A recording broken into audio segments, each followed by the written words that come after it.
Do you remember, my love, autumn afternoons where we went strolling alone, far from cheerful people in houses where only God could hear us talk? You carried in your hand a lily in love, and you gave me your arm, and I, pale, dreamed of life, of God, of you. And beyond, the golden sun died, knowing the night that it had left. Astral harmonies kissed your ears. A twilight, tender and sweet, diluted in shadow your profile and the mournful hills. Songs of day's end wandered by the blue, songs that, from afar, the vagabond wind brought to memory as soon as it had left over waters of the sea and comes to see the world. It carries in its heart the image of what it saw. You looked at me, sometimes distracted, like one who sees the sea in the afternoon from the rocks. And I kept dreaming, like a sleeping wave, when the wind also sleeps in the grove. You looked at me. My rude and brute body vibrated the way the wave rises in fog. You looked carelessly. Oh, pain, even today I hear the ideal music of your first gaze. I hear well your voice and see well your face in the endless silence, in the complete darkness. I hear you in my pain. I hear you in my distress. I see you in my poet's eternal dream.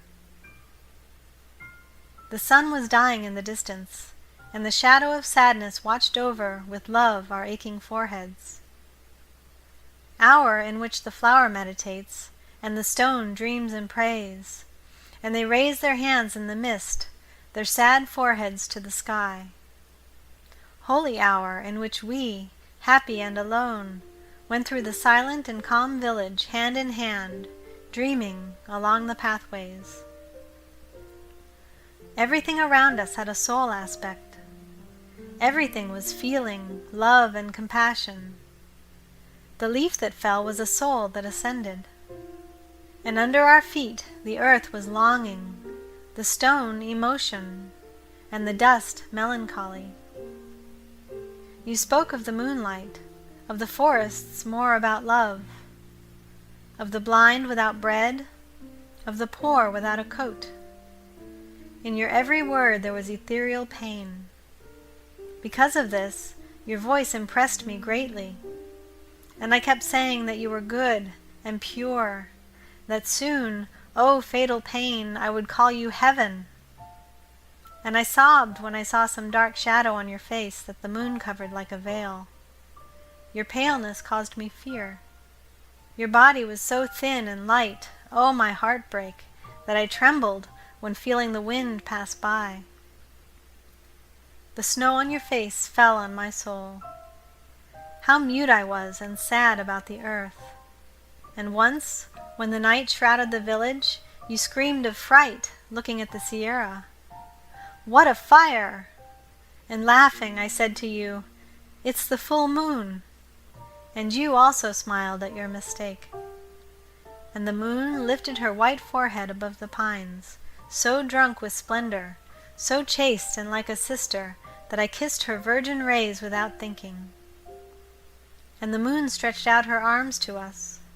She united us in a spiritual embrace, profound, and took us with her, up to the sky. But alas, you did not return, and I returned to the world.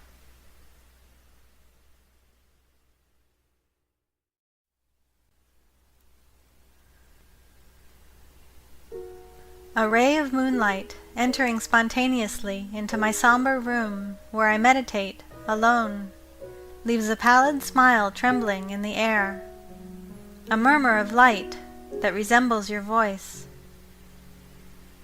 The autumn that pours out ideal melancholy into souls without love, into trunks without foliage, leaves vibrating in me a nostalgic melody, a painful song that resembles your image.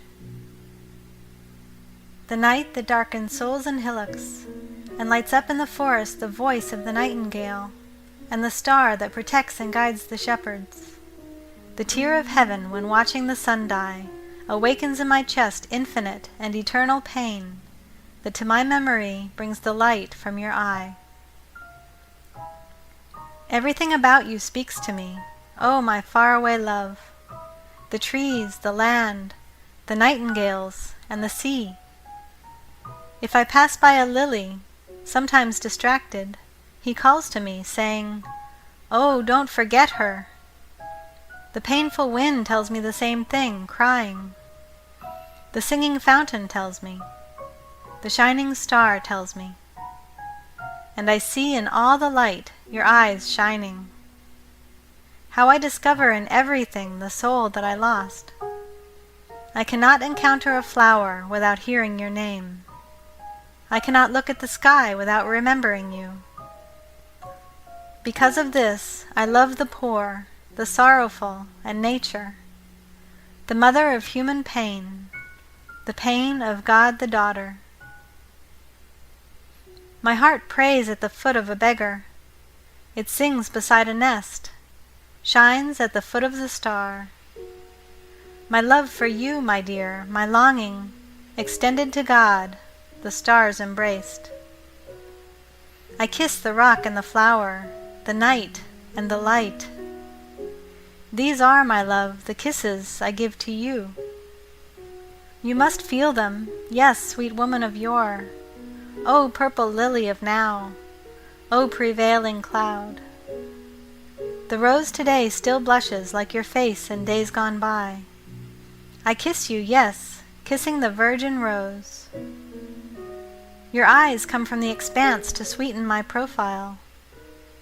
Your love made light descends from the celestial dome. If I embrace a living trunk, I feel in my arms your body trembling like a flower in the wind. Your pain weeps in the infinite hurt that I see rising in the sky in the haze of the afternoon.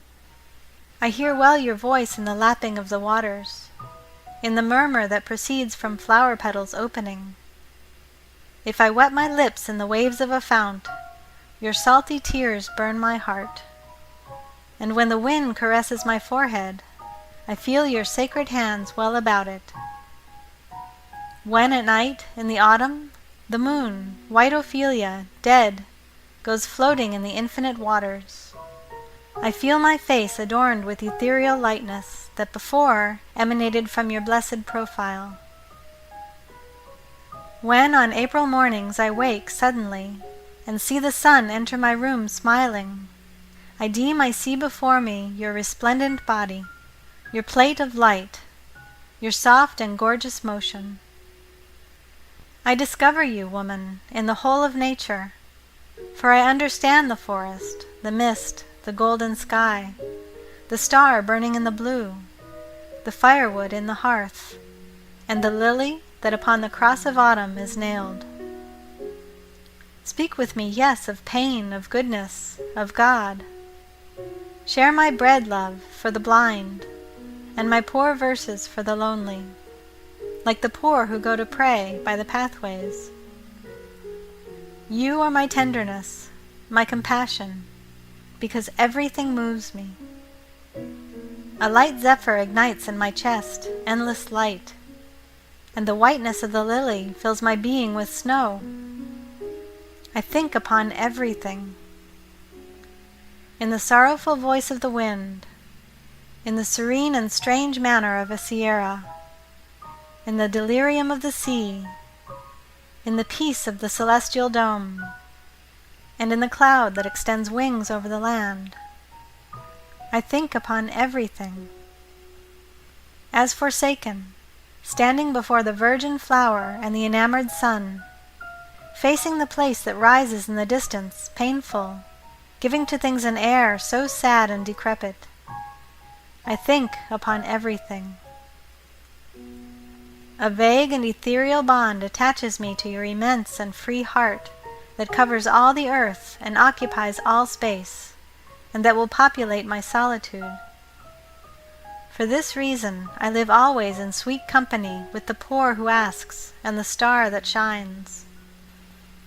And so my heart, equal to the light of day, pours out into the sky in waves of tenderness.